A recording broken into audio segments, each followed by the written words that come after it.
오늘의 주요 뉴스입니다. 이번 주 국내 주요 변이 감염자는 총 261명으로 영국발 알파형이 223명으로 가장 많았습니다. 해외에서 확산하는 인도발 델타 바이러스 감염자는 35명으로 상대적으로 적었습니다. 백신을 접종받은 뒤 확진되는 돌파 감염 추정 사례가 2명 늘어 31명으로 집계됐습니다. 이 가운데 11명은 돌파 감염으로 확진됐으며 위중증이나 사망자는 없었습니다. 문재인 대통령이 해외 순방을 통해 달라진 국격을 확인했다고 밝혔습니다. 또 많은 나라가 한국과 협력하기를 바라고 있다며 국제사회에서의 책임과 역할을 강화하겠다고 강조했습니다. 세계보건기구가 남아공에서 mRNA 백신 생산을 추진하고 있다고 밝혔습니다. 모더나가 미국에서 백신 생산 설비를 증설해 내년부터는 생산량을 3배로 늘릴 계획입니다. 미국에서 항공 여행객이 210만 명을 넘으며 코로나19 팬데믹 이후 최대치를 기록했습니다. 이탈리아는 오는 28일부터 실외 마스크 착용 의무를 해제합니다.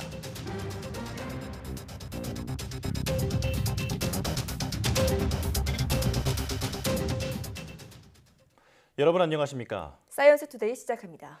코로나19 유행이 곳곳에서 이어지는 가운데 전파력이 더 센 것으로 알려진 변이 바이러스가 지속해서 확산하고 있습니다. 중앙방역대책본부에 따르면 최근 한 주간 국내에서 영국, 남아공, 브라질, 인도 등 이른바 주요 4종 변이 바이러스에 감염된 확진자는 261명입니다. 이는 유전체 분석을 통해 변이 감염 사실이 확정된 사례를 집계한 수치입니다. 신규 261명 가운데 영국에서 유래된 알파형 변이가 223명으로 가장 많고 이어 인도 델타형 변이 35명, 남아공 베타형 변이 2명, 브라질 감마형 변이 1명입니다. 이들의 감염 경로를 보면 227명이 국내 감염, 34명이 해외 유입 사례입니다. 국내 감염자들이 신고된 지역은 경기 35건, 서울, 대구 각각 25건 등이었습니다. 백신을 접종한 뒤 코로나19에 확진되는 돌파 감염 추정 사례가 2명 늘어 31명으로 집계됐습니다.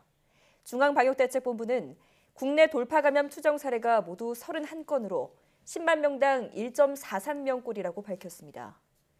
이 가운데 11명은 돌파 감염으로 확진됐으며 위중증이나 사망자는 없었습니다. 백신별로는 화이자가 20명으로 10만 명당 1.2명꼴이었고 아스트라제네카는 11명으로 10만 명당 2.1명꼴이었습니다. 코로나19 백신의 특허 출원이 앞으로 1년 동안 우선심사 대상으로 지정됩니다.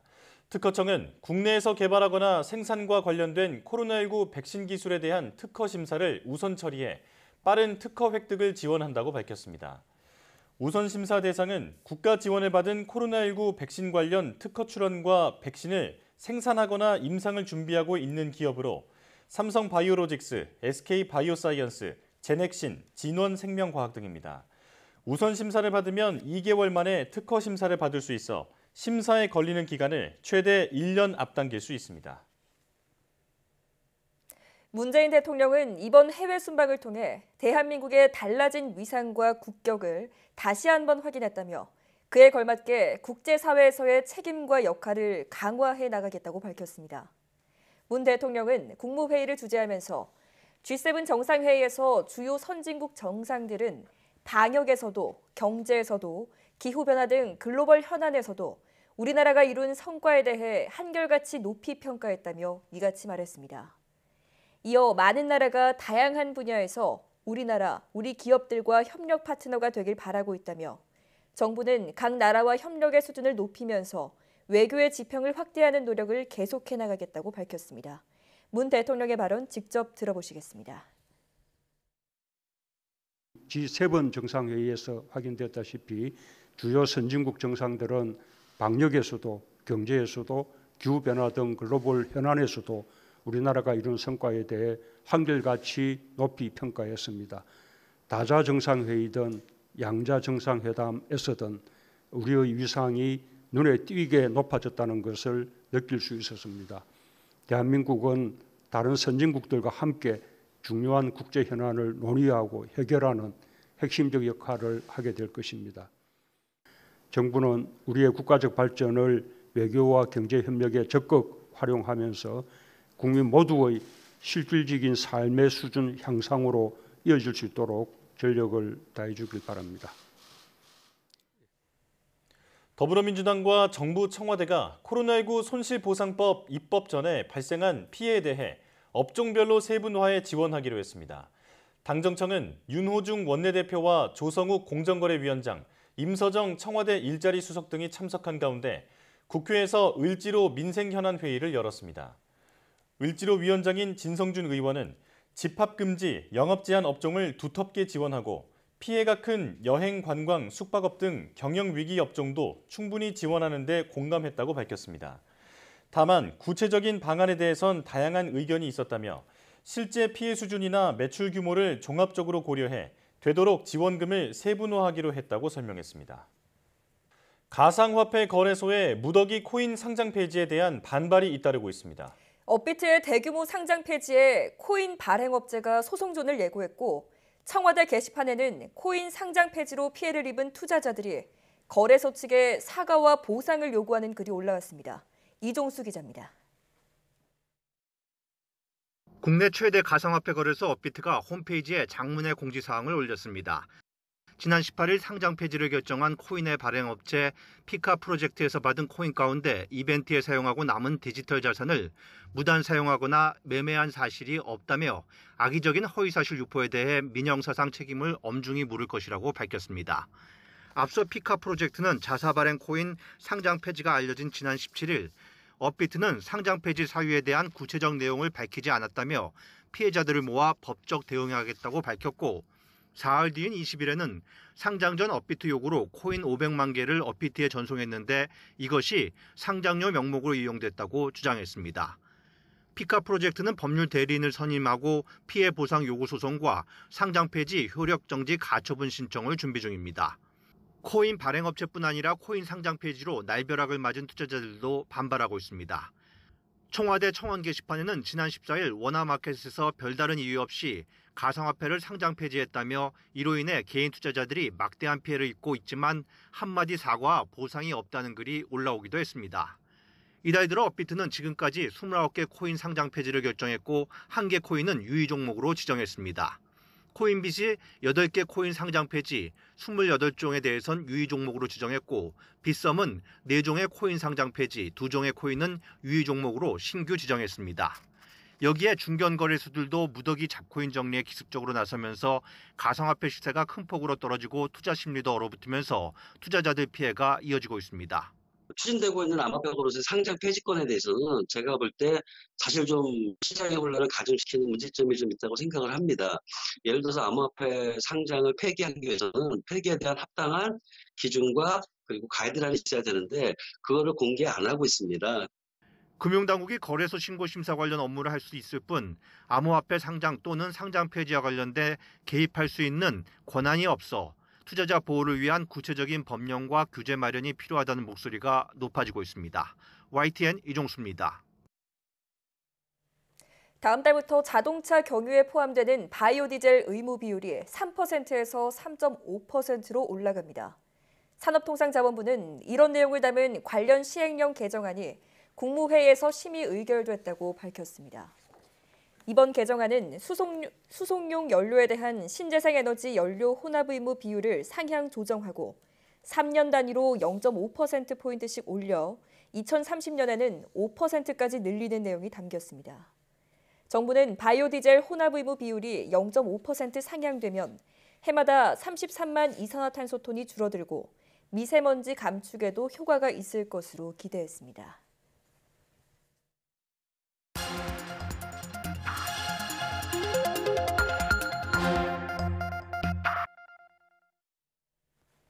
다양한 분야의 이슈를 과학기자의 시각으로 집중 분석하는 사이언스 취재 파일 시간입니다. 네, 오늘은 양회영 기자와 함께하겠습니다. 어서 오십시오. 안녕하세요. 네. 자, 오늘은 어떤 소식 준비해 오셨나요? 네, 이 인도에서 처음 발견된 델타 변이 바이러스죠. 이게 유행이 지금 심상치가 않습니다. 예. 이 영국을 비롯해 전 세계 80여 개국이 이 델타 변이 바이러스가 확산이 되고 있다 이렇게 밝혔는데요. 이 델타 변이는 기존 변이보다 전파력이 더 센 것으로 알려지면서 이 각국의 집단 면역의 발목을 잡는 주요 원인으로도 지목되고 있습니다. 네. 오늘은 그래서 전 세계 델타 변이 바이러스의 확산 추세에 대해서 한번 짚어보겠습니다. 네. 우선 영국에서 델타 변이의 확산이 지금 가장 심각한 상황이잖아요. 네. 백신을 많이 맞았는데도 신규 확진자가 늘고 있다면서요. 네, 맞습니다. 영국은 사실 전 세계적으로 백신 접종 모범국이라고 뽑히고 있잖아요. 네. 세계에서 가장 먼저 백신 접종을 시작했고요. 또 현재 성인의 81% 정도가 1차 접종도 맞은 상태라고 합니다. 하지만 연일 신규 확진자가 10,000명을 넘어서는 등 이 3차 유행 역시 함께 진행되고 있는 건데요. 예. 신규 확진자의 90% 가까이가 이 델타 변이에 감염된 것으로 나타났습니다. 영국 공중보건국에 따르면요, 이제 18일 날 발표했던 코로나19 변이 바이러스 사례 분석 보고서가 있는데 영국 내 델타 변이 바이러스 감염 사례가 한 6만 건이 넘는 것으로 나왔는데요. 네. 이 중에 10대에서 30대 정도가 70%를 차지했다고 합니다. 네. 그러니까 이 백신 미접종자가 대부분인 연령대에서 확진자가 무더기로 나왔다 이렇게 볼 수 있는 겁니다. 이 문제는 젊은 층을 중심으로 델타 변이 바이러스가 유행을 한다면 결국 노년층의 감염 위험성도 함께 올라간다는 건데요. 예. 네. 환자 한 명이 몇 명에게 2차 감염을 일으키는지를 평가하는 2차 공격률이 델타 변이 바이러스의 경우는 11.4%가 나왔습니다. 기존 영국에서 지배종으로 나온 이 알파 변이 바이러스가 8%인 걸 감안하면 훨씬 높은 수치라고 볼 수 있습니다. 네. 정말 이 확산세가 심상치 않아 보이는데 이 델타 변이가 세계적인 지배종이 될 것이다 이런 전망도 나온다면서요? 네, 그렇습니다. 인도에서 처음 발견된 이 델타 변이 바이러스는요, 영국발 변이인 이 알파 변이 바이러스보다 전염성이 64%가량 높은 것으로 알려져 있는데요. 예. 이 전염성이 높은 만큼 영국뿐 아니라 전 세계적으로 이 델타 변이 바이러스의 확산이 두드러지고 있습니다. 이 러시아 모스크바도 확진자의 90% 정도가 델타 변이로 나타났고요. 캐나다에서도 66%를 차지하면서 지배종으로 올라서고 있는 수준이고요. 예. 이 미국은 신규 확진자의 10% 정도, 또 독일은 6% 정도가 델타 변이 바이러스에 감염이 됐는데 이 전문가들은 올가을 델타 변이가 새로운 유행을 만들어낼 수 있다 이렇게 경고하고 있습니다. 전문가의 말 직접 들어보겠습니다. The whole situation is so dynamic because of the variants that are now circulating. And as you said, the Delta variant is well on its way to becoming the dominant variant globally because of its significantly increased transmissibility. Dass die Entwicklung eben davon abhängt, wie wir die Maßnahmen weiterhin umsetzen. Es ist tatsächlich keine Frage, ob Delta die führende wird, sondern nur wann. Und es hängt auch sehr stark von den Impfquoten ab und es hängt davon ab, wie wir mit Lockerungen umgehen. 네, 델타 변이 때문에 코로나19가 지금 새로운 국면을 맞았는데 그런데 문제는 1차 접종만으로는 막기가 어렵다면서요? 네, 그렇습니다. 이 영국 공중보건국에서 연구를 해봤더니 연구 결과가 어떻게 나왔냐면요. 1차 접종만으로는 델타 변이의 확산을 막기 어렵다 이렇게 나왔습니다. 네. 이 실제로 화이자랑 아스트라제네카 백신의 이 델타 변이 예방 효과는 1차 접종 시는 33%에 불과했습니다. 예. 이 알파 변이에 대해서는 두 백신 모두가 50% 이상의 차단 효과를 보인 것에 비하면 현저히 낮은 수치죠. 예. 하지만 다행히도 2차 접종의 효과는 뚜렷했는데요. 이 백신 접종을 완료하면 화이자는 88%, 또 아스트라제네카는 한 60% 정도의 유의미한 감염 예방 효과가 나타난 것이 확인됐습니다. 네. 접종을 마치면 감염 예방 효과가 있다고 하니까 그나마 좀 다행이긴 합니다. 자, 세계적으로 델타 변이 확산세가 이렇게 무서운데 우리나라는 아직 그렇게 많지는 않은 것 같아요. 네, 맞습니다.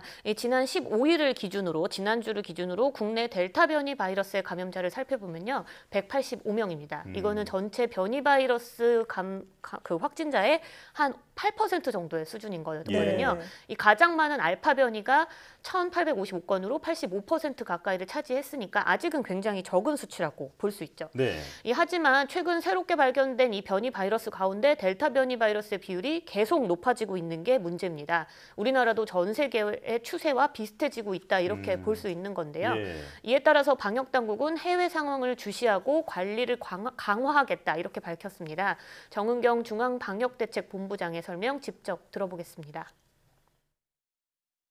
현재 그 해외 유입 사례의 대부분은 그 지난달부터 시행되고 있는 그 인도에서의 교민들 입국과 관련된 변이 보고가 상당수 차지하고 있는 그런 상황입니다. 현재 저희가 인도 입국자인 경우에는 7일간 시설 격리를 하고 있고 또 여러 번에 걸친 그런 PCR 검사를 통해서 지역 내로 확산되는 것을 막고 있는 그런 상황이기 때문에 이런 그 국가별 위험도를 좀 더 분석하고 그리고 그에 맞는 조치들을 계속 보강해 나갈 예정입니다. 네, 정부는 이와 함께 다음 달 이 사회적 거리두기 개편에 앞서서 코로나19 유행을 낮출 수 있도록 방역 수칙을 끝까지 지키고 예방 접종에 적극적으로 참여해달라 이렇게 당부했는데요. 예. 이 전문가들은 영국 등의 사례를 봤을 때 백신 접종으로 인한 집단 면역을 이루기 전까지는 얼마든지 변이 바이러스가 확산될 수 있다 이렇게 이야기하면서 방역 완화가 되더라도 마스크 착용 등 개인 방역 수칙을 잘 지켜야 한다고 강조하고 있습니다. 네. 무엇보다 1차 접종만으로는 델타 변이를 막을 수 없다는 점이 가장 우려가 되는데요. 우리도 사실 1차만 맞아도 해당되는 인센티브가 늘어나고 있잖아요. 조금 더 신중하게 접근해야겠습니다. 지금까지 양회영 기자와 함께했습니다. 고맙습니다.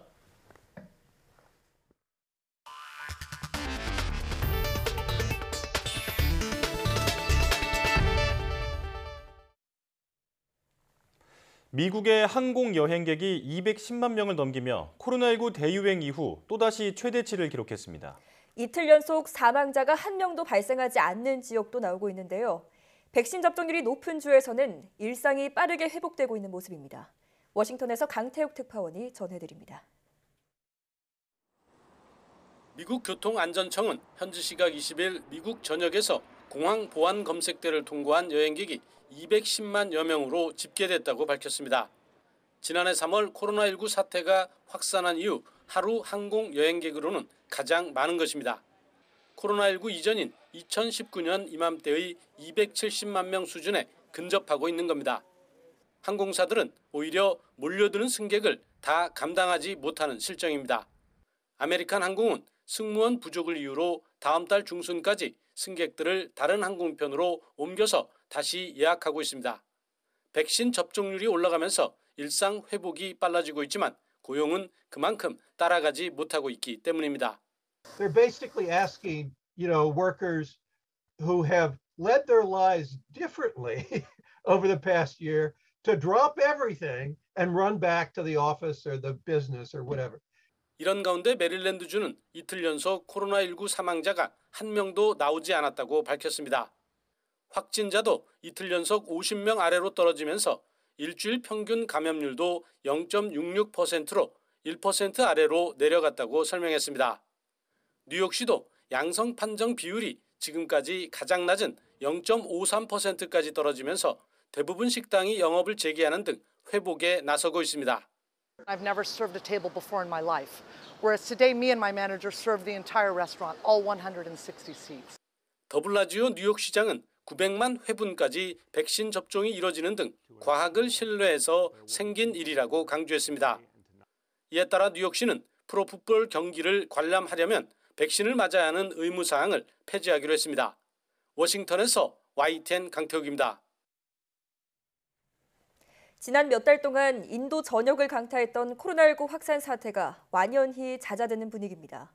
4월 2만 8천 명을 넘어섰던 인도 수도 뉴델리의 코로나19 하루 신규 확진자 수가 21일에는 89명으로 급감했습니다.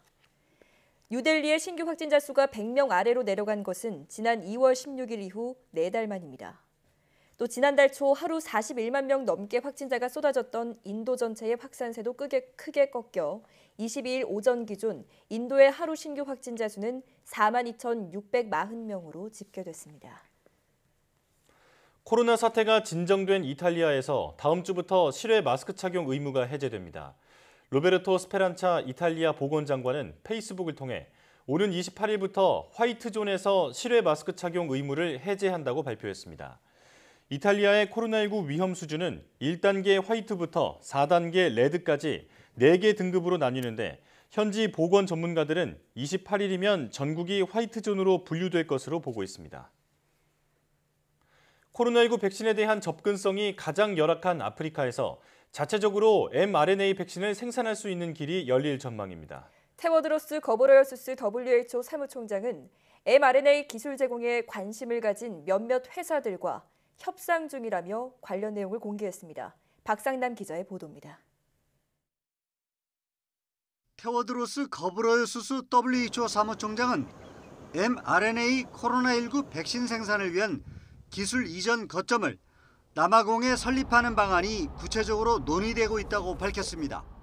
Today, I'm delighted to announce that WHO is in discussions with a consortium of companies and institutions to establish a technology transfer hub in South Africa. 이를 위해 현재 mRNA 기술을 제공하는 데 관심을 가진 몇몇 회사들과 협상 중이라고 밝혔습니다. 관련 기술을 이전받을 남아공 컨소시엄에는 생명공학회사인 아프리젠과 바이오 제약사인 바이오백 등이 참여합니다. 아프리젠은 mRNA 백신을 직접 제조하는 동시에 바이오백사에 관련 기술을 전달하는 역할을 담당하게 될 전망입니다. 이와 관련해 스와미나탄 WHO 최고 과학자는 9개월에서 12개월 안에 아프리카에서 생산된 백신을 보게 될 것으로 기대했습니다. 시릴 라마포사 남아공 대통령은 이번 계획을 통해 질병과 빈약한 개발의 상징인 아프리카의 이야기를 바꿀 것이라며 환영했습니다. It's been shown now that we just cannot continue to rely on vaccines that are made outside of Africa because they never come. They never arrive on time. WHO에 따르면 전 세계적으로 코로나19 신규 확진자 규모는 8주 연속 줄고 있지만 반대로 아프리카에서는 지난 한 주 동안 신규 확진자와 사망자가 약 40% 증가한 것으로 나타났습니다. YTN 박상남입니다. 미국 제약사 모더나가 코로나19 백신을 더 많이 만들기 위해 미국 내 생산 라인을 증설하기로 했습니다. 월스트리트저널은 현지 시각 21일 모더나가 보스턴 외곽 노우드에 있는 백신 공장에 2개의 생산 라인을 추가하기로 했다고 보도했습니다. 한 개는 올해 가을, 다른 한 개는 내년 초 각각 가동을 시작합니다. 모더나는 이에 따라 노우드 공장의 코로나19 백신 생산 능력이 50% 증가한다고 설명했습니다. 올해 최대 10억 회분의 백신을 제조할 것으로 추정되는 모더나는 내년에는 연간 생산량을 3배에 해당하는 30억 회분으로 늘리겠다는 계획입니다.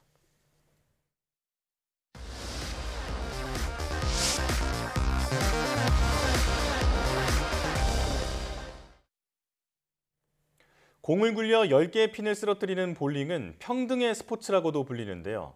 남녀노소 상관없이 원리만 알면 누구나 손쉽게 스트라이크를 만들 수 있기 때문입니다. 네, 볼링공을 고르는 기준부터 볼링공을 굴리는 자세까지 모두 과학 원리가 숨어 있는데요.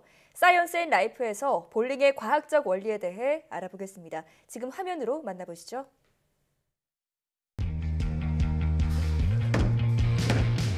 레인 끝에 놓인 10개의 핀을 쓰러뜨리는 쾌감의 스포츠 볼링. 누구든 즐길 수 있는 국민 스포츠이기도 하죠.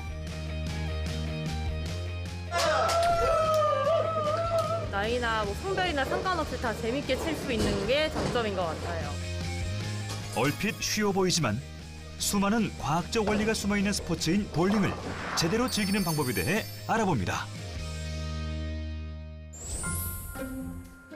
서울의 한 볼링장을 찾았습니다. 젊은 남녀들로 가득 찬 모습인데 과거 볼링장과는 달리 신나는 음악도 함께 즐기는 락 볼링장이 인기입니다.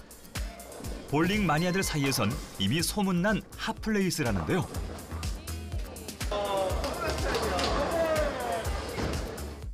눈으로도 이제 한 번에 다 넘어가는 게 재밌고 이제 소리도 경쾌하게 들리니까 스트레스가 되게 많이 풀리죠. 주말에는 약간 대기도 좀 있는 편이고요.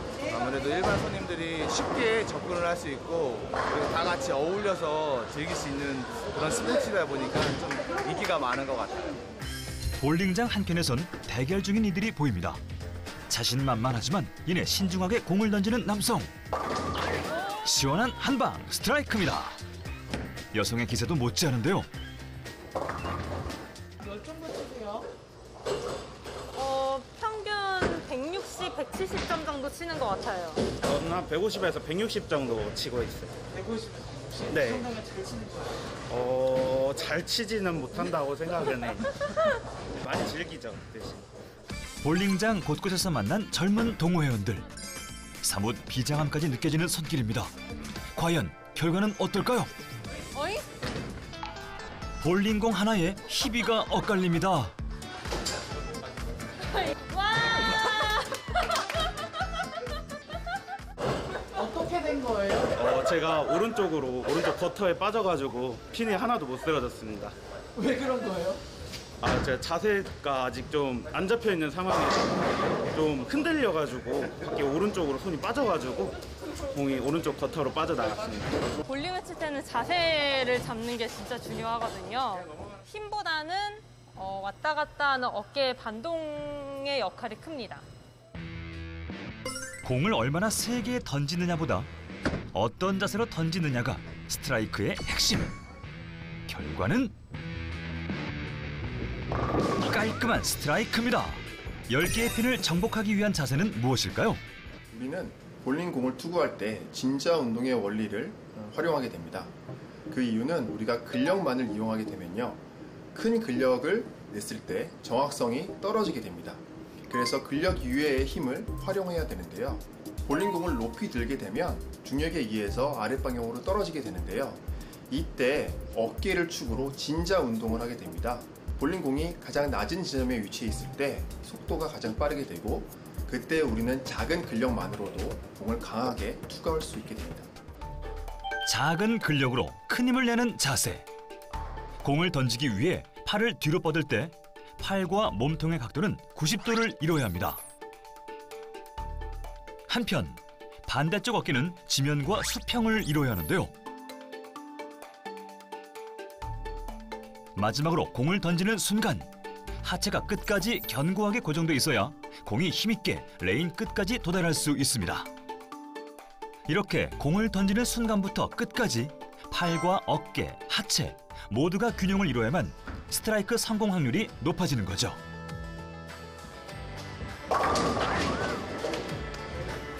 이 맛에 볼링에 푹 빠지는 걸까요?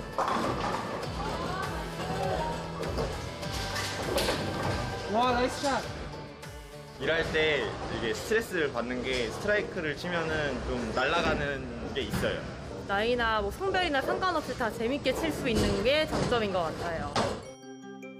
볼링의 역사는 중세 유럽에서부터 시작됩니다. 최초의 볼링은 캐글레라는 나무 조각을 핀처럼 세워놓고 공을 굴리는 방식이었는데요. 놀이보단 종교의식에 가까웠습니다. 그러다 16세기에 들어서면서 핀 개수 등을 규칙화하기 시작했고, 17세기에는 볼링이 미국으로 전파되면서 전 세계적인 스포츠로 자리 잡기 시작했는데요. 우리나라 최초의 볼링은 한국전쟁 이후 미군 기지에서 시작돼 점차 남녀노소 즐길 수 있는 국민 스포츠가 됐습니다.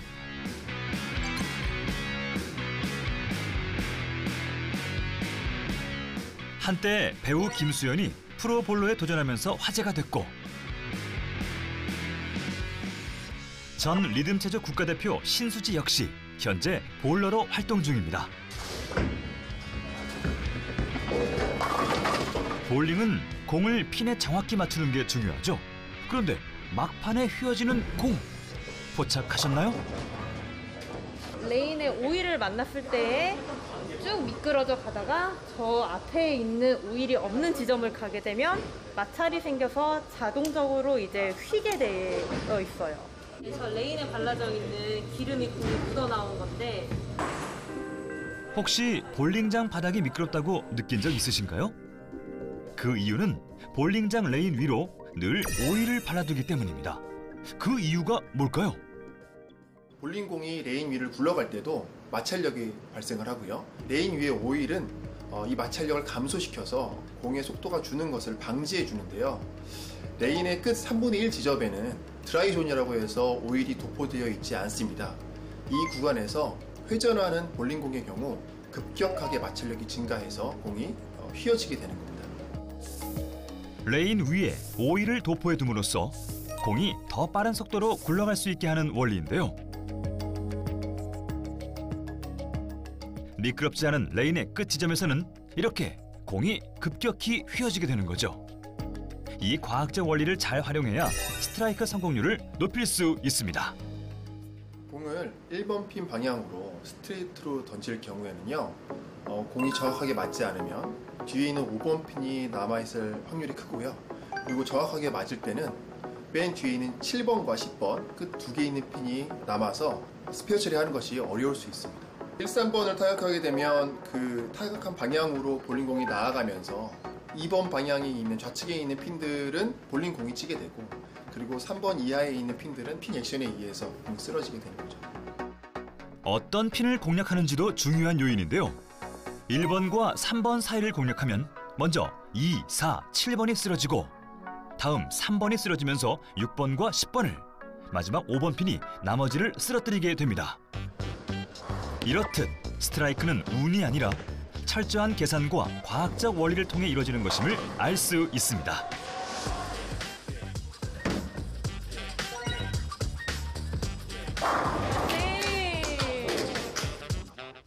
볼링의 이모저모 더 알아보겠습니다. 그렇다면 가장 많은 핀을 쓰러뜨려야 하는 볼링의 점수 계산은 과연 어떻게 이루어질까요? 스페어 처리를 하면은 그 다음에 친 거 한 번의 점수가 그 전에 그 스페어 친 점수의 보너스 점수로 되고요. 스트라이크를 치면은 그 다음에 친 두 번의 점수가 보너스 점수로 들어갑니다. 우선 볼링은 한 게임당 10프레임으로 진행되는데요. 남은 핀을 모두 쓰러뜨리고 스페어 처리가 되면 다음 프레임의 첫 번째 투구 점수만 합산이 되고요. 모든 핀을 쓰러뜨리고 스트라이크가 되면 다음 프레임의 모든 점수가 보너스 점수로 합산되는 방식입니다.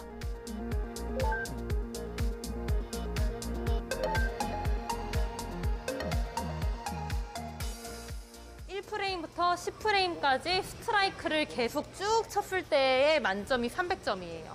쳐보셨어요? 못 치죠. 치기 힘듭니다. 볼링 치는 사람들이라면 다들 하고 싶은 점수입니다. 올 스트라이크를 완성시켜야 나오는 꿈의 점수 300.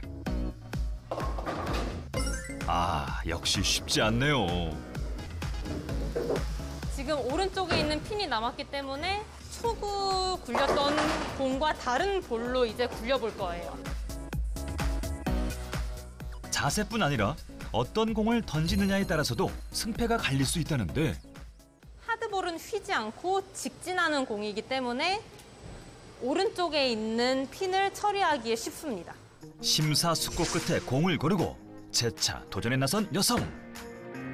남은 2개의 핀을 쓰러뜨리는데 성공합니다. 다행이다. 안 빠져서 다행이다.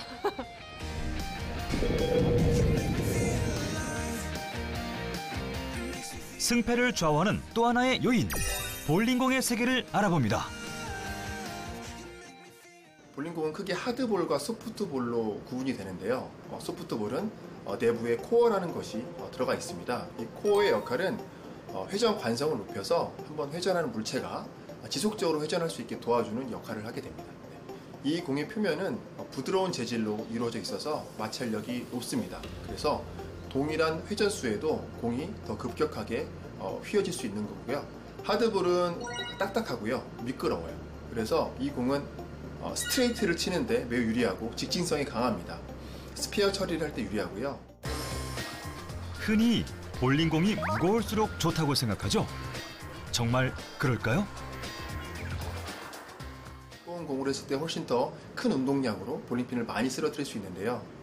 근데 사람마다 근력과 유연성이 차이가 있습니다. 이 무거운 공을 사용했을 때 관절과 근육과 인대나 건에 무리가 갈 수 있어요. 일반적으로 체중의 10% 정도 되는 무게를 권장을 하고 있습니다. 무조건 무거운 공을 던지는 건 건강상에도 무리를 줄 수 있으므로 자신의 체중과 근력을 감안해 공을 선택하는 게 무엇보다 중요합니다. 쉴 새 없이 이어지는 볼링 결전. 마지막 한 프레임만 남겨두고 있는데 우위를 가리기 힘든 상황. 지금 점수가 비슷한 사람이 2명이에요. 그래서 이 2명 중에 10프레임을 누가 더 잘 치냐에 따라서 1, 2등이 갈릴 것 같아요. 승부의 결과를 앞두고 긴장감이 감도는 순간. 두 2번의 투구만 남아 있는데 스트라이크 또는 스페어를 하면은 제가 1등입니다. 최종 승자를 결정할 회심의 일격. 그 결과는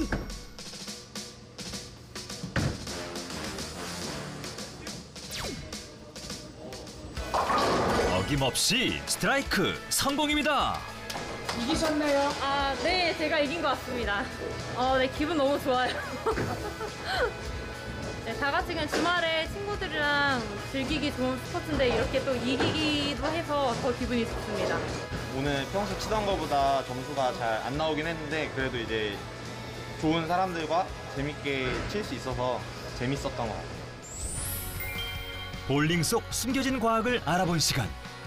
무더운 여름, 경쾌하고 시원한 스포츠. 볼링에 도전해보는 건 어떨까요?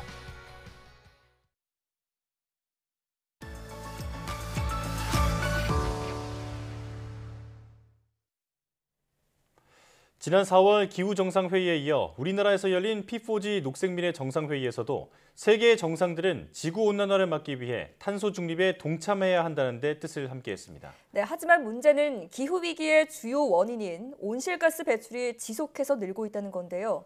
오늘 날씨학개론에서는 늘어나는 온실가스가 지구온난화를 얼마나 가속화시키는지 알아보겠습니다. K웨더 반기성 센터장과 함께합니다. 어서 오십시오. 네, 안녕하세요. 네. 자, 사실 지난해 코로나19 초기에 공장 가동이 많이 멈추면서 지구가 깨끗해졌다, 탄소가 줄었다 이런 얘기 많이 있었잖아요. 그런데 지금 다시 보니까 그렇지 않다면서요? 네, 그렇습니다. 코로나19로 해서 작년 전반기까지는 이산화탄소 배출이 줄어드는 건 맞아요. 네. 그러나 이제 후반기부터 경제 회복을 위한 산업체 재가동이 그 이전 수준보다 늘어나면서 결과적으로는 작년에도 이산화탄소 배출량이 늘어났죠. 세계적으로 온실가스에 대한 추적을 해오고 있는 미 해양대기청은 온실가스 오염이 2020년에 지구온난화를 어떻게 증폭시켰는지 추적하는 보고서를 올해 5월 24일에 발표를 했습니다. 예. 미 해양대기청은 2020년에도 높은 온실가스 배출량으로 인해서 2020년에 지구온난화가 악화되었다라고 밝혔는데요. 먼저 이제 미 해양대기청이 추적해서 만든 온실가스 지수가 AGGI입니다. 네. AGGI에는 이산화탄소, 메탄, 아산화질소, 클로로플로르카본 그리고 다른 화학물질을 포함한 대부분의 열가스가 주로 인간 활동에 의해서 대기에 추가되는 온난화 영향의 증거를 추적을 하고 있는데요. 먼저 상위 5개 온실가스는 산업혁명이 시작된 1750년 이후 인간의 활동으로 인해서 대기 중에 갇힌 열 증가의 약 96%를 차지하고요. 나머지 4% 정도가 16개의 2차 온실가스로 인해 만들어졌다. 그래서 이런 것들을 추적하고 있죠. 네. 자, 지금 준비하신 그 그래프 화면이 있을 텐데요. 네, 지금 그래프를 보면서 설명을 좀 더 이어가도록 하겠습니다. 네. 화면에서 보시는 그래프는 1979년 초 이후 미 해양대기청 지구 대기 표본 추출 네트워크의 주요 혼합형 장기 온실가스, 그러니까 이산화탄소, 메탄, 아산화질소 그리고 프레온가스의 전지구 평균 총량을 보여주고 있습니다. 예. HGI 지수는 노아의 글로벌 온실가스 기준 네트워크로부터 매년 전 세계 사이트에서 수집한 수천 개의 공기 샘플을 기반으로 하고 있는데요. 이러한 온실가스 및 기타 화학물질의 농도는 콜로라도 볼드에 있는 미 해양대기청의 글로벌 모니터링 연구소에서 샘플의 분석을 통해 결정됩니다. 예. 자, 이제 과학자들은 지난 1년 동안 인간의 활동으로 인해서 이러한 가스에 의해서 지구 시스템에 갇힌 여분의 열의 양과 시간이 지남에 따라 얼마나 변했는지 계산하게 된 것이죠. 네, 역시 환경 문제의 원인은 인간이었군요. 자, 앞서 그래프를 보니까 대표적인 온실가스라고 할 수 있는 이산화탄소나 아산화질소 그리고 메탄 그래프는 상승하고 있는데 그래도 프레온가스 배출은 좀 줄고 있어서 다행입니다. 네, 그렇습니다. 이제 프레온가스 같은 경우는 몬트리올 협정에 의해서 배출이 제한되면서 이제 2000년대 들어오면서 이제 줄어들고 있죠. 아까 그래프에서도 보시면 네. 다른 이산화탄소라든가 메탄이라든가 아산화질소는 계속 상승을 하고 있는데, 근데 이 소위 말해서 프레온가스는 줄어들고 있는데 이제 문제는 이런 주요한 온실가스라는 기후 변화가 계속 그래프에서 보신 것처럼 더 심각해진다고 과학자들은 보고 있는 것이죠. 예. 그런데 2020년에 특히 다른 물질에 비해서 많이 증가한 물질이 메탄입니다. 아, 예. 미 해양대기청은 전체적인 총 온실가스는 2020년에 약간 줄어들었어요. 이게 뭐냐면 플레온가스 때문에 그렇습니다. 네. 근데 메탄 농도는 아주 급격히 증가했다고 밝혔습니다. 네. 2020년 대기 중 메탄 농도는 전년 대비 14.7 ppb 증가한 1892.3 ppb를 기록을 하면서 1983년 이후 가장 큰 증가폭을 보였는데요. 예. 메탄은 이산화탄소 다음으로 배출량이 많은 온실가스이지만 기후변화에는 28배 이산화탄소보다 더 큰 영향을 미치는 것으로 알려져 있죠. 메탄은 습지라든가 탄화수 매장지에서 자연적으로 발생하기도 하지만 주로 인간 활동으로 배출이 됩니다. 네. 메탄이 이산화탄소보다 훨씬 큰 영향을 주는데도 사실 잘 모르고 있었던 것 같은데요. 그렇다면 메탄은 왜 발생하는 건가요? 프랑스 기후환경과학연구소에 따르면은 메탄 가스가 발생하는 원인 가운데 82%가 화석연료 사용과 축산업, 그러니까 인간 활동에서 배출된다는 것이죠. 예. 소와 양이라든가 되새김질을 하는 가축에서 나오는 경우가 약 30%, 네. 농업 활동이나 쓰레기 매립지에서 나오는 경우가 약 30% 정도, 화석연료를 채굴하고 사용하는 과정에서 22% 정도가 나옵니다. 이제 우리가 예전에 그 얘기를 좀 웃었지만 소방교에 세금을 매기는 방귀세를 매기는 맞아요. 나라가 있어요. 에스토니아. 네. 여기서 이제 목축을 제한하는 이유가 바로 이것 때문입니다. 예. 자, 이제 이번에 미 해양대기청의 연구로 보면 2020년에 인간 활동에서 배출된 메탄은 줄어들었지만 습지 등 생물학적 공급원으로부터 발생하는 양이 늘어났고요. 대개의 메탄 자연분해 능력이 떨어졌다고 분석을 했는데요. 가장 대표적으로 메탄 분출 현상이 뭐였냐면은 고온 현상이 작년에 굉장히 심했어요. 북극권이. 그러니까 북극권 영구 동토층이 녹으면서 분출된 그런 메탄이라고 봅니다. 네. 참고로 영구 동토층에 저장돼 있는 탄소량은 최대 1조 6천억 톤으로 추정이 되는데 이것은 현재 대기 중 존재하는 탄소량보다 2배나 많은 양이기 때문에 기온 상승은 더 많은 양의 대먹임으로 기후 위기를 증폭시킬 수 있다는 것이죠. 네. 자, 근데 더 큰 문제는 이제 대기 중에 배출된 온실가스가 바로 사라지지 않고 대기 중에 머물러 있다가 지구 온난화를 가져온다는 건데요. 네, 어떻게 보십니까? 네, 그렇죠. 이게 이제 그냥 바로 배출된 이산화탄소가 없어지는 게 아니라는데 이산화탄소 같은 경우 대기에 배출된 후 약 50% 이상이 100년 이상 대기에 머물어요. 네. 그리고 다른 물질은 더 오래 남게 됩니다. 이제 네. 그러다 보니까 이미 우리가 배출한 온실가스로 인해서 우리가 지금부터 정말 온실가스 사용을 줄이더라도 상당히 오랜 기간 동안 영향을 받을 수밖에 없다는 것이죠. 미 해양대기청은 대기 중에서 분해되거나 위기로 배출되지 않고 남아있는 온실가스에 의해서 발생한 열을 초과열이라는 용어를 사용을 하는데요. 이들은 글로벌 온실가스 기준 네트워크가 수집한 샘플을 분석한 결과 온실가스의 오염으로 인해서 대기 중에 갇힌 초과열을 측정할 수 있게 되었다라고 네. 발표를 했는데요.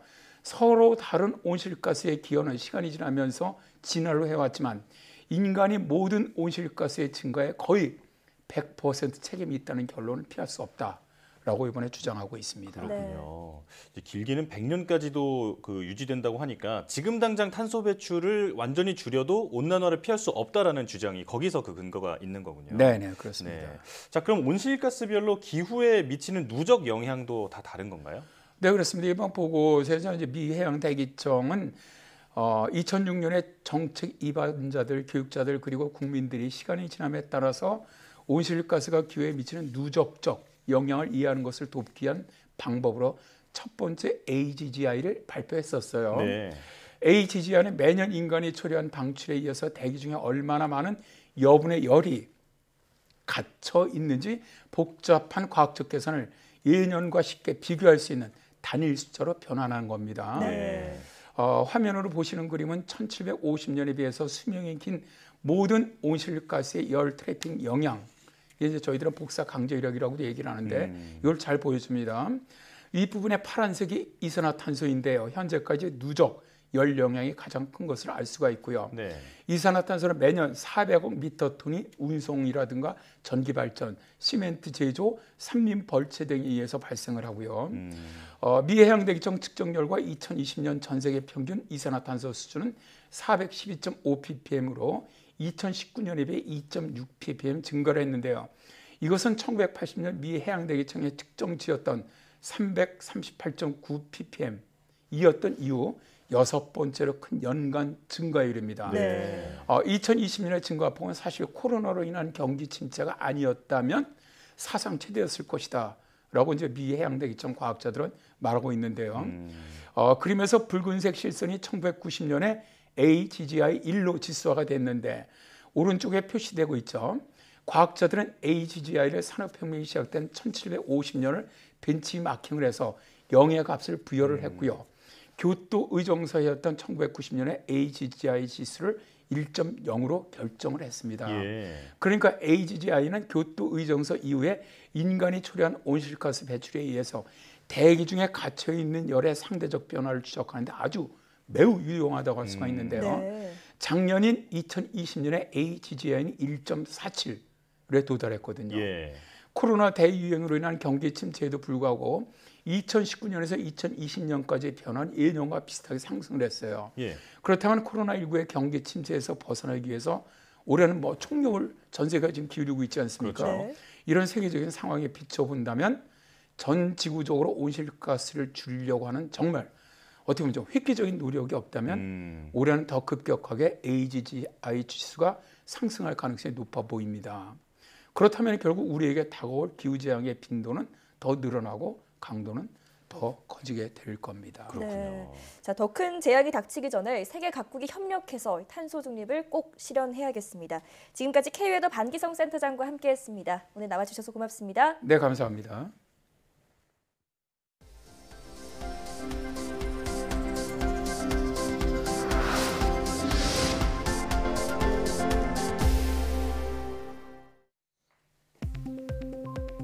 임혜숙 과학기술정보통신부 장관은 디지털 불평등이나 정보 격차를 없앤 디지털 포용 사회를 구현하는 것이 디지털 뉴딜을 완성하기 위한 조건이라고 말했습니다. 임 장관은 제34회 정보문화의 달 기념식에서 이같이 말하고 사회 각 분야가 디지털 포용 사회로의 전환을 위해 최선을 다해야 한다고 강조했습니다. 임 장관은 이어 정부도 디지털 포용 전략을 마련하고 관련법 제정을 추진하고 있다며 기업과 학계, 시민사회 협력을 당부했습니다. 기념식에서는 건전한 정보문화 조성과 확산에 이바지한 공로자에 대한 정부 포상도 진행됐습니다. 한국생산기술연구원이 제조 로봇의 핵심 기술을 개발하고 상용화까지 끌어낸 성공 사례를 공개했습니다. 연구원은 먼저 로봇의 구동 모터를 제어하는 핵심 부품을 개발한 뒤 직접 부품 판매 회사를 창업해 운영하고 있다고 밝혔습니다.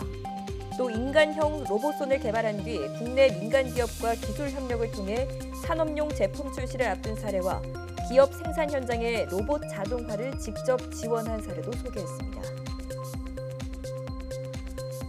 심방세동 진단 후 술을 끊으면 뇌졸중 위험이 줄어든다는 연구 결과가 나왔습니다. 서울대와 숭실대 연구팀은 심방세동 진단을 받은 환자 가운데 음주를 계속한 3만 5천 명과 금주한 1만 2천 명을 3년간 비교한 결과 금주를 한 그룹의 뇌졸중 발생률이 14% 낮았다고 밝혔습니다. 심방세동은 심장의 윗부분이 이따금 매우 불규칙하게 뛰는 상태로 심방세동 환자는 뇌졸중 발생 위험이 5배 이상이라는 연구가 있습니다. 비만이거나 과체중인 사람은 만성 피부 질환인 건선이 발생할 위험이 크다는 연구 결과가 나왔습니다. 미 호프스트라대 연구팀은 건선 환자 150만 명의 의료 기록을 분석한 결과 체질량 지수가 비만인 경우 정상 수준인 사람보다 건선 발생률이 최대 83% 높았다고 밝혔습니다. 과체중인 사람도 건선 발생률이 19% 높은 것으로 나타났습니다.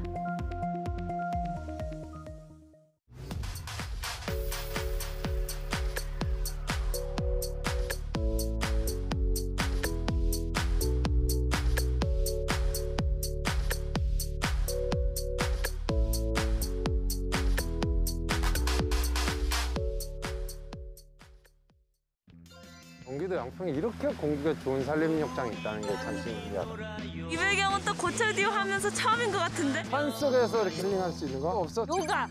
요가를 해? 네. 나다! 누가 뒤에 날 땡겨? 알림판이 지금 마을회관에 없다 보니까 관자에 니은자가 떨어져가지고 비만 오면 아주 다 새요. 여기 문이 잘 안 닫혀요. 눈지가 오래니까 다 깨져. 흐르는 눈물까지 닦아드린다는 옥상 전문이거든요. 손의 본래 기능을 찾아서 이 손바닥이 다 부르텄어요. 손 전체가 다 굳은 살이. 어머님한테 고생 많았어요. 이렇게 한마디. 한 번도 그런 소리도 안 해. 한마디 해주세요, 아버님. 사랑해, 사랑해. 어머니 너무 좋아하시는 거 아니에요? 산림육정에서 힐링을 하나 했더니 역시나 수선 의뢰가 기다리고 있었네요. 네, 수선은 물론 어르신들의 말동무까지 되어드리는 고쳐듀의 모습이 훈훈했습니다. 도움이 필요한 분들은 언제든지 YTN사이언스 홈페이지에 사연 남겨주시기 바랍니다. 어려운 시기 YTN 사이언스는 국민과 함께하겠습니다. 시청해주신 여러분 고맙습니다.